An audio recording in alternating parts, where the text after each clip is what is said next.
Hello guys, कक्षा 9th science का आज मैं पहला चैप्टर पढ़ाने जा रहा हूँ। चैप्टर का नाम है हमारे आसपास के पदार्थ। इसके बारे में आज मैं पढ़ाऊँगा, आपको समझाऊँगा और इसका नोट्स भी दूंगा मैं आपको। तो टॉपिक में है हमारे आसपास के पदार्थ। तो हमारे आसपास के पदार्थ जो हैं, जिनकी आकृति और बनावट अलग अलग होती है, जितने आप विश्व में पदार्थ देख रहे हैं, प्रत्येक वस्तु जिसे सामग्री से बनी होती है उसे वैज्ञानिकों ने पदार्थ का नाम दे दिया है। प्रत्येक वस्तु जिस सामग्री से बनी होती है उसे वैज्ञानिकों ने पदार्थ का नाम दिया है।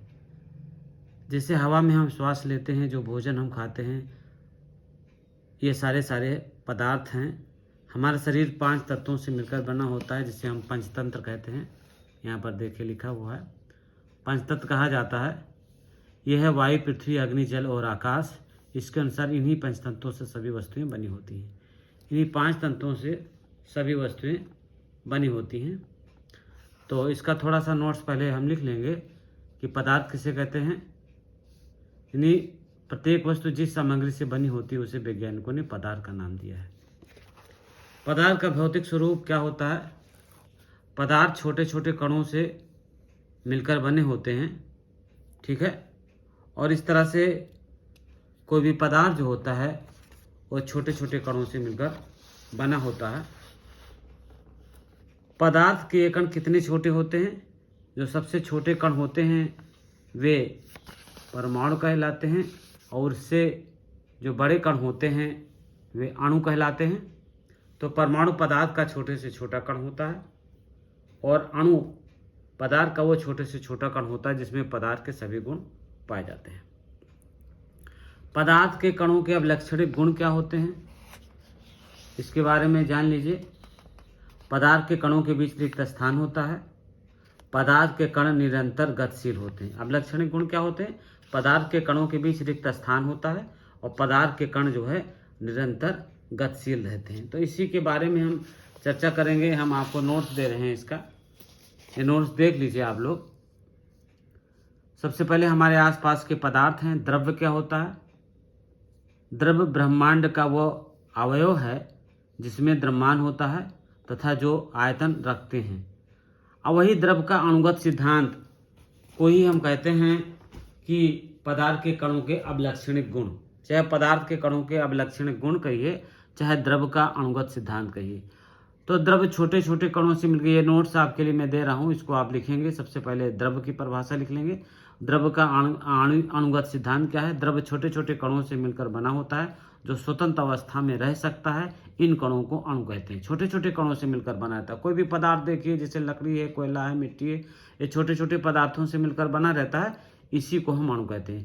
अणु में उस द्रव्य के सभी गुण विद्यमान होते हैं एवं द्रव्य के सभी गुण अणु में समान होते हैं। यानी अणु छोटे से छोटा कण है जिसमें पदार्थ के सभी गुण विद्यमान होते हैं, परंतु भिन्न भिन्न द्रवों के अणु एक दूसरे से गुणों में भिन्न होते हैं।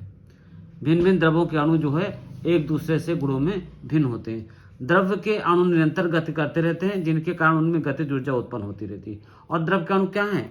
ये आपस में निरंतर गति करते रहते हैं। मान लीजिए यहाँ पर किसी बर्तन में पानी भरा हुआ, तो ये द्रव है। द्रव में 3 अवस्था होती है, आप जानते हैं, ठोस, द्रव, गैस होती है। तो ये अणु जो होते हैं आपस में लगातार ये गति करते रहते हैं। ये अणु जो है आपस में लगातार द्रव के अणु निरंतर गति करते रहते हैं, जिनके कारण उनमें गति ऊर्जा होती है। और जब अणु गति करते हैं तो उनमें जो है एक प्रकार की गतिज ऊर्जा होती है, ठीक है, उत्पन्न हो जाती है। ताप बढ़ाने पर अणुओं की गति ऊर्जा बढ़ जाती है। अणुओं की गति ऊर्जा परमाणु के समानुपाती होती है, परम ताप के समानुपाती होती है। तो ताप बढ़ाने पर अणुओं की गतिज ऊर्जा क्या होती है? वो बढ़ जाती है, ठीक है। ताप बढ़ाने पर अणुओं की गतिज ऊर्जा क्या होती है? वो बढ़ती चली जाती है, ये ठीक है। द्रव के अणुओं के मध्य कुछ रिक्त स्थान होता है जिससे अंतर आणविक स्थान कहते हैं। द्रव के अणु जो होते हैं ना, तो ठोसों के बीच रिक्त स्थान बहुत कम होता है, द्रवों के उससे ज्यादा होता है और गैसों में सबसे ज्यादा होता है। तो मान लीजिए ठोस के अणु हैं बहुत पास पास होते हैं। इस तरह से ठोस के अणु जो है बहुत पास पास होते हैं, और द्रव के अणु जो होते हैं वो थोड़े दूर दूर होते हैं, और गैस के अणु जो होते हैं वो बहुत ज़्यादा दूर दूर होते हैं। तो ये मान लीजिए ठोस के अणु हैं, ये द्रव के अणु हैं, और ये गैस के अणु हैं। ठीक है, तो गैस के अणु जो है बहुत दूर दूर होते हैं। द्रव्य के अणुओं के मध्य आकर्षण एवं प्रतिकर्षण, देख लीजिए, द्रव्य के अणुओं के मध्य आकर्षण एवं प्रतिकर्षण बल कार्य करते हैं। इस प्रकार के आकर्षण बल को संसंजक बल एवं अंतराणविक पर आकर्षण बल कहते हैं। ये बल द्रव के अणुओं को परस्पर बांधे रहता है। अणुओं के मध्य की दूरी घटाने के साथ साथ अंतराणविक आकर्षण बल बढ़ता जाता है। ठीक है, तो वही पदार्थ के कणों के अभिलक्षणिक गुण में यही आता है। द्रव का आणविक सिद्धांत कहिए चाहे पदार्थ के कणों का अभिलक्षणिक गुण कहिए, बात एक ही चीज है। अब देखिए, द्रव की 3 मौलिक अवस्थाएं, भौतिक अवस्थाएं होती हैं। पहला होता है ठोस, दूसरा होता है द्रव, तीसरा होता है गैस। ये हमने बता दिया। ठोस, द्रव, गैस 3 अवस्थाएं होती हैं। ठोस के अणु बहुत पास पास होते हैं, द्रव के दूर दूर थोड़ा होते हैं और गैस के ज्यादा दूर दूर होते हैं। तो ठोस अवस्था क्या होती है, सबसे पहले जान लीजिए। ठोस में अणुओं की स्थित ऊर्जा निश्चित होती है। ठोस में अणुओं की स्थितियां निश्चित होती है क्योंकि अणु एक दूसरे से बहुत निकट होते हैं। इनका आकार और आयतन निश्चित होता है। ठोस के अणुओं का आकार और आयतन क्या होता है, निश्चित होता है। ठोस का आयतन आकार दोनों निश्चित होता है क्योंकि अणुओं के मध्य अंतराणविक अवकाश अथवा स्थान कम होने के कारण अंतराणविक आकर्षण बल अत्यधिक होता है, जिसके फलस्वरूप उनकी अणुओं की गति करने की स्वतंत्रता नगण्य होती है। स्वतंत्रता क्या होती है, नगण्य हो जाती है और ये अपने स्थान पर इधर उधर एक सीमित स्थान में कंपन करते रहते हैं। इसी कारण ठोस का आकार एवं आयतन निश्चित होता है। अब देखिए, ठोस का जो है, ठोस ये लकड़ी है ना, मान लीजिए कोई लकड़ी है, पत्थर है, तो इसका यहाँ अणु होते हैं, यहाँ पर छोटे छोटे अणु रहते हैं। तो इनका आकार और आयतन निश्चित होता है, यानी आयतन भी निश्चित होता है और आकार भी निश्चित होता है। इनकी अणुओं के बीच बहुत ही कम रिक्त स्थान होता है और जब इनको ऊर्जा देते हैं तो ये अणु आपस में केवल कंपन करते रहते हैं। ठीक है, तो ये आपका क्लियर हो गया। ठोस का आयतन एवं आकार दोनों निश्चित होता है। तो इसको नोट्स में आप लोग लिख लेंगे। ठोस का घनत्व अधिक होता है। आइए अगला आइए, ठोस का घनत्व जो होता है वो अधिक होता है क्योंकि अणुओं के मध्य अंतराणविक अवकाश अथवा स्थान बहुत कम होता है। अणुओं के बीच रिक्त स्थान बहुत कम होता है, इसलिए क्योंकि अणुओं के मध्य अंतराणविक अवकाश अथवा स्थान बहुत कम होता है, इसलिए इनका घनत्व जो होता है वो अधिक होता है। ठोस के अणुओं का घनत्व बहुत अधिक होता है। ठोस बहुत कम संपीड होते हैं, यानी उनको दबाया जाए तो दबते नहीं हैं। ठोस जो होते हैं बहुत कम संपीड होते हैं, यानी जैसे कोई लकड़ी है, कोई कोयला है, कोई पत्थर है, उसको दबाएंगे तो दबने पर वो नहीं दबेगा। संपीड का अर्थ होता है दाब लगाकर आयतन कम करना। चूंकि ठोस में पहले ही अणुओं के बीच रिक्त अंतराणविक अवकाश अथवा स्थान बहुत कम होता है, अतः दाब लगाकर अणुओं को और अधिक नजदीक नहीं लाया जा सकता। चाहे जितना दाब बढ़ा दीजिए, अणुओं को और नजदीक आप नहीं ला सकते हैं। ठीक है, अगला आ जाइए। गर्म करने पर ठोस का प्रसार बहुत कम होता है, यानी इसको गर्म कर दीजिए। प्रसार का अर्थ है फैलना। गर्म करने पर अणु एक दूसरे से दूर हो जाते हैं, अतः गर्म करने पर ठोस के अणुओं का प्रसार बहुत कम होता है। तो इसका अगर स्क्रीनशॉट लेना है आप लोगों को, तो सबसे पहले इसका स्क्रीनशॉट ले लीजिए, आधे का इसका स्क्रीनशॉट ले लीजिए। उसके बाद जो है इसका स्क्रीनशॉट ले लीजिए। उसके बाद यहाँ से इसका आप लोग स्क्रीनशॉट ले लीजिए। यहाँ से ये इस तरह से स्क्रीनशॉट यहाँ से ले लीजिए आप लोग, और अगर बच जाता है थोड़ा सा तो इसका भी स्क्रीनशॉट ले लीजिए। तो इस तरह से आप स्क्रीनशॉट लेके अपना नोट आप बना सकते हैं आराम से। उसके बाद आते हैं, थोड़ा सा और आगे देखते हैं।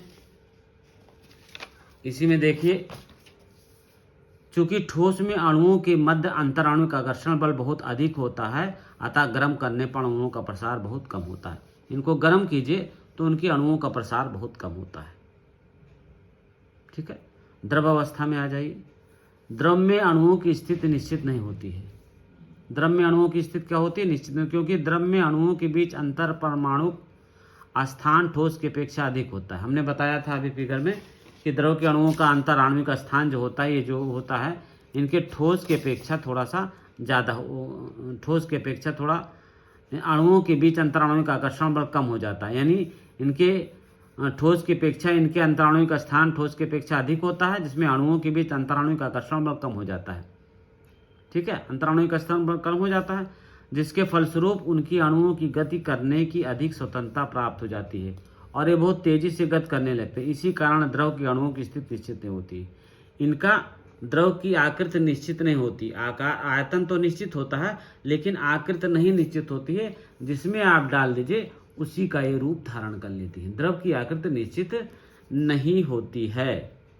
चूंकि द्रव के अणुओं की स्थितियां निश्चित नहीं होती है, इसी कारण अणु एक स्थान से दूसरे स्थान तक गति करते रहते हैं। जिस बर्तन में रखे जाते हैं उसी का आकार ये ले लेते हैं। चाहे जिस बर्तन में रख दीजिए, छोटे से बर्तन में आप रख देंगे, इसको इस तरह से छोटे से बर्तन में रख देंगे तो यहाँ तक पानी है, मान लीजिए छोटे से बर्तन में है तो इस तरह से है। बड़े से बर्तन में रख दीजिए तो पानी का लेवल यहाँ ये फैल जाता है, पानी का लेवल जो है ये यहाँ तक आ जाता है, ये पानी का लेवल यहाँ तक आ जाएगा। तो इसका मतलब ये होता है कि इनका आयतन निश्चित होता है लेकिन आकार निश्चित नहीं होता। द्रव का आयतन निश्चित होता है क्योंकि द्रव के अणुओं के बीच प्रबल अंतराणुविक आकर्षण बल होता है, जिससे अणु द्रव की सीमा के भीतर ही गति करते रहते हैं और अपने उसी तल से बाहर नहीं जा पाते और अपने सीमा के अंदर रहते हैं और उस सीमा से वो बाहर नहीं जा पाते हैं द्रव के अणु। द्रव में तरलता का गुण होता है क्योंकि द्रव के अणु अधिक गतिज ऊर्जा होने के कारण बाहरी सीमाओं के भीतर अनियमित रूप से गति करते हुए एक दूसरे के ऊपर फिसलते रहते हैं, जिससे द्रव के बहने का गुण आ जाता है। यानी एक दूसरे के ऊपर फिसलते रहते हैं, इसलिए द्रव में बहने का गुण आ जाता है। और द्रवों के बहने द्रव स्वतः ऊपर से नीचे की ओर बहते रहते हैं, द्रव स्वतः ही ऊपर से नीचे की ओर बहते रहते हैं। द्रव कम संपीड होते हैं, क्योंकि द्रव जो होता है ठोस की अपेक्षा तो अधिक संपीड होते हैं लेकिन गैस की अपेक्षा कम संपीड होते हैं, क्योंकि द्रव के अणुओं में ठोस के अणुओं की अपेक्षा अंतरणों का स्थान अधिक होता है, इसलिए द्रव ठोस की तुलना में अधिक संपीड होते हैं। यानी ठोस द्रव को अधिक प्रकार से दबाया जा सकता है ठोस की अपेक्षा। गर्म करने में द्रव का प्रसार ठोसों की तुलना में अधिक होता है। गर्म कर दीजिए, क्योंकि द्रव के अणुओं में ठोसों के अणुओं की अपेक्षा अंतराणुविक आकर्षण बल कम होता है, इसलिए द्रव ठोसों की तुलना में अधिक प्रसार दर्शाते हैं। तो इसका स्क्रीनशॉट आप लोग ले लीजिए, यहाँ से स्क्रीनशॉट इसका आप ले लीजिए। उसके बाद थोड़ा सा जो बच गया है यहाँ से स्क्रीनशॉट लीजिए आप लोग, थोड़ा सा बच गया है तो उसका भी स्क्रीनशॉट आप लोग ले लीजिए। तो इस तरह से आपको मैंने समझा दिया कि ठोस, द्रव, गैस। अब आ जाइए गैसीय अवस्था क्या होती है, इसके बारे में हम थोड़ा सा जान लेते हैं। गैसीय अवस्था के बारे में, गैसीय अवस्था, गैस में अणुओं की स्थितियां निश्चित नहीं होती। गैस की अणुओं की न तो आकार निश्चित होता है ना ही आयतन निश्चित होता है। गैस के अणुओं की स्थितियां निश्चित नहीं होती क्योंकि गैस में अणुओं के मध्य अंतराणुविक अवकाश अथवा स्थान ठोस या द्रव की अपेक्षा अधिक होता है, जिसके फलस्वरूप अणुओं की गति करने के लिए पूर्ण स्वतंत्रता प्राप्त हो जाती है। इसी कारण गैस की अणुओं की स्थितियां निश्चित नहीं होती हैं। गैस के अणुओं की स्थितियां निश्चित नहीं होती। गैस की आकृति निश्चित नहीं होती है क्योंकि गैस के अणुओं के मध्य अंतराणुविक आकर्षण बल बहुत कम होने के कारण उनकी आकृति निश्चित नहीं होती। उनकी आकृति निश्चित बिल्कुल नहीं होती है। गैस का आयतन निश्चित नहीं होता। गैस का ना तो आकार निश्चित होता है और ना आयतन निश्चित होता है। जिस बर्तन में रखते हैं उसी का रूप ये धारण कर लेती हैं और आकार भी इनका निश्चित नहीं होता है। तो इसको देख लीजिएगा, इसको लिख लीजिएगा। गैस का आयतन निश्चित नहीं होता है। गैस में अणुओं के मध्य अंतराणुविक आकर्षण बल नगण्य होने के कारण गैस के पूर्ण स्वतंत्रता से सभी दिशाओं में गति करते रहते हैं। अणुओं की गतिज ऊर्जा इतनी अधिक होती है कि वे अपना तल छोड़कर बाहर निकल सकती हैं। वे अपना तल छोड़कर क्या करते हैं, बाहर निकल सकते हैं। ये देखिए, सभी दिशाओं में गति करते रहते हैं। अणुओं की गतिज ऊर्जा इतनी अधिक होती है कि वे अपना तल छोड़कर बाहर निकल सकते हैं। गैस का घनत्व बहुत कम होता है, यानी गैस के अणुओं के मध्य अंतराणुओं का स्थान अधिक होता है, इसलिए गैस का घनत्व जो होता है वो बहुत कम होता है। गैस बहुत संपीड़ होता है, यानी गैस को बहुत आराम से, बहुत तेजी के साथ दबाया जा सकता है। चूंकि गैस के अणुओं के मध्य रिक्त स्थान अधिक होता है, इसलिए गैस संपीड्य होता है, यानी उसको दबाया जा सकता है तेजी के साथ। गर्म करने पर गैस का प्रसार अत्यधिक होता है। जिसे गर्म कर दीजिए तो गैस की अणुओं के बीच अंतर आणविक आकर्षण बल अधिक होता है, इसलिए गर्म करने पर गैस का प्रसार जो होता है वो बहुत तेजी के साथ होता है। तो स्क्रीनशॉट इसका ले लीजिए आप लोग, ठीक है। उसके बाद आकृति निश्चित नहीं होती है, उसके बाद यहाँ तक का स्क्रीनशॉट ले लीजिए,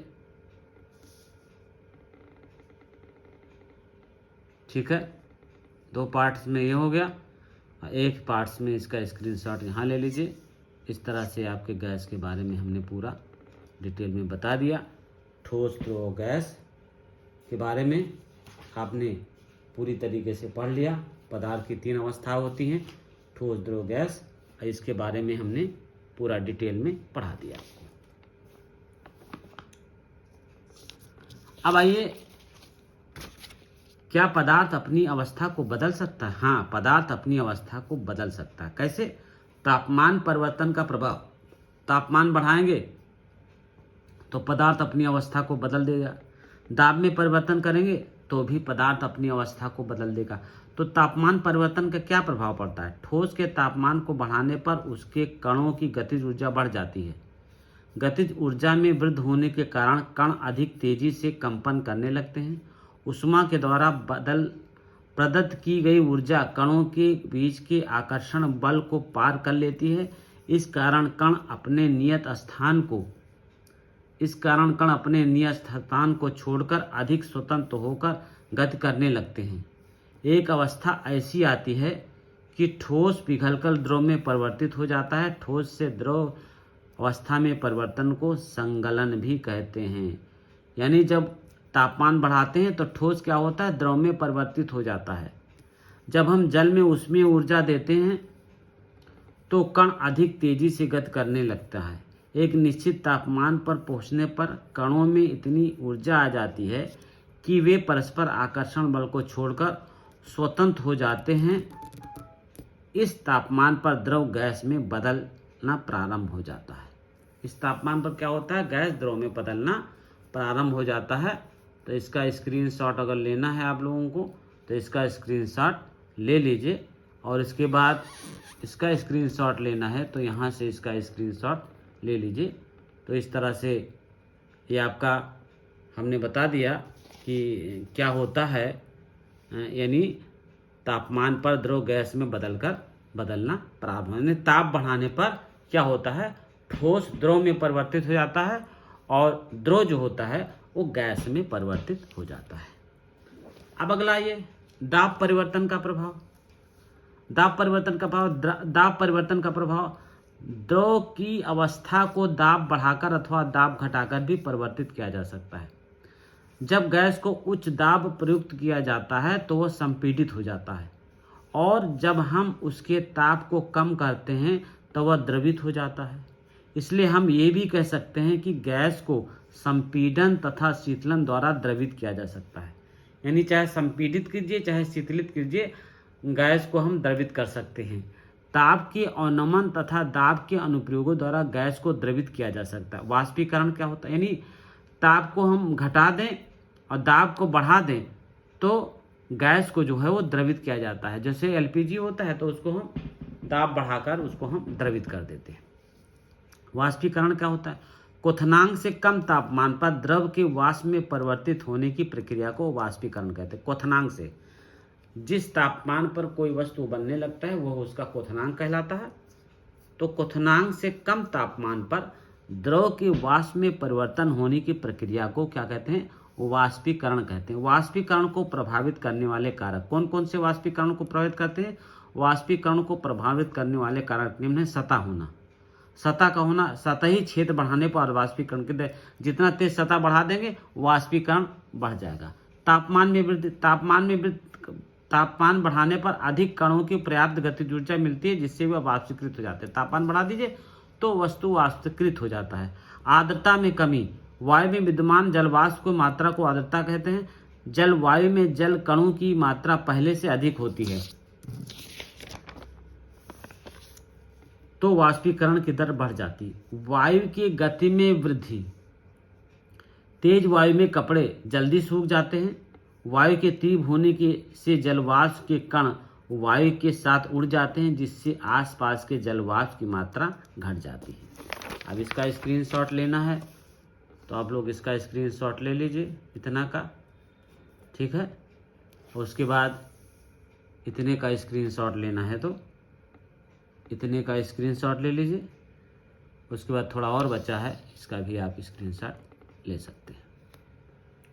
तो इस तरह से आपको वीडियो अगर तेज़ चला के देखनी हो तो आप तेज़ कर लीजिए।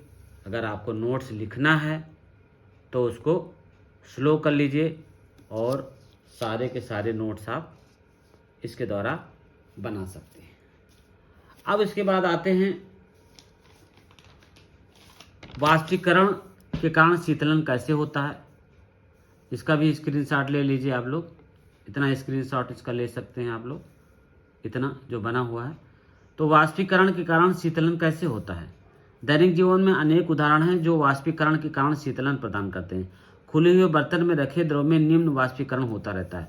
वाष्पीकरण के दौरान कम हुई ऊर्जा को पुनः प्राप्त करने के लिए द्रव के कण अपने आसपास से ऊर्जा अवशोषित कर लेते हैं।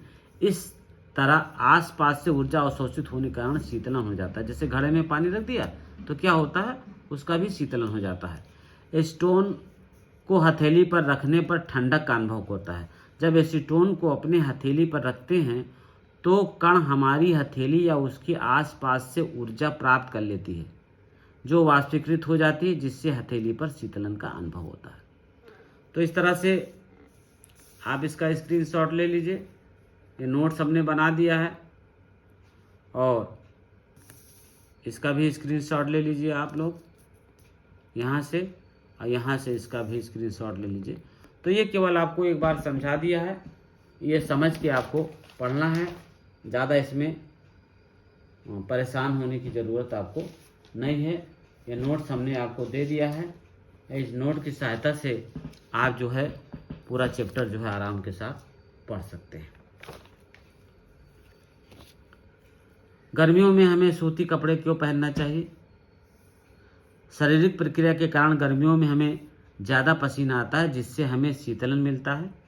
वाष्पीकरण के कारण द्रव की सतह के कण हमारे शरीर या आसपास से ऊर्जा प्राप्त करके वाष्प में बदल जाते हैं। वाष्पीकरण को प्रसुप्त उष्मा के बराबर उसमें ऊर्जा हमारे शरीर से वाष्पीकृत हो जाते हैं, जिससे शरीर शीतल हो जाता है। बर्फीले जल से भरे गिलास की बाहरी सतह पर जल की बूंदें क्यों नजर आती हैं। ठीक है, हमारे चारों ओर वायु में सदैव कुछ न कुछ जलवाष्प रहते हैं। वायु में जलवाष्प की मात्रा परिवर्तित होती रहती है। वायु में जलवाष्प तालाबों, झीलों, नदियों तथा समुद्रों में उपस्थित जल के वाष्पन से आती है। किसी बर्तन में हमें बर्फीले जल रखते हैं, जल्दी ही बर्तन की बाहरी सतह पर हमें जल की बूंदें नजर आने लगती हैं।